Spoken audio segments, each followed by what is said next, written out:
Hello everyone, it's Teresa, and I wanted to talk some about words and phrases and things that, quite frankly, are just not helpful to say to someone who might be struggling with mental health.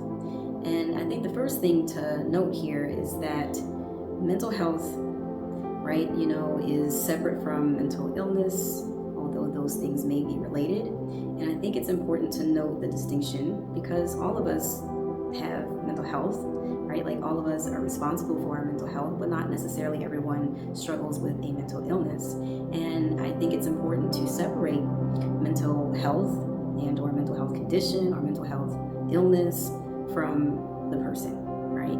Because we are not that thing. We are not our behavior, personality, all of those things.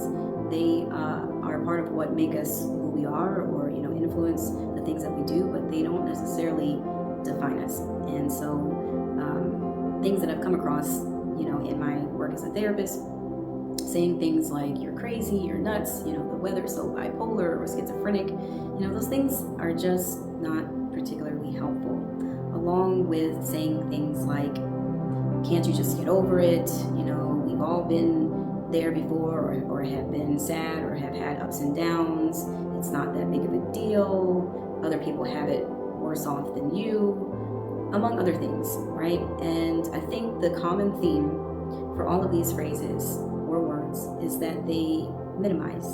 They are dismissive of a person's experience with their own mental health journey and or struggle. And when people are struggling with their mental health, the last thing that they need is to feel isolated, to feel scoffed at, to be made fun of, to be made to feel that they are less than, right? What they need most is support, and to feel empowered and encouraged, and to give them a sense of hope.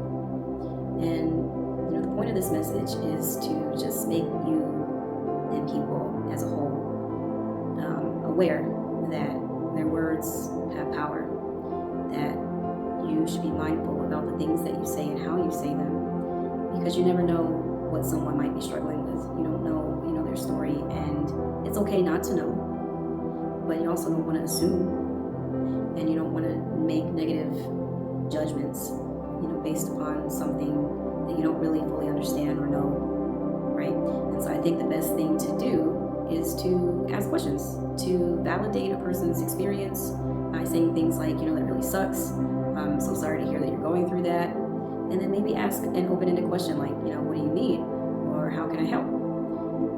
Those two simple things don't require a whole lot. They don't require special training like the training that I've received to be a therapist.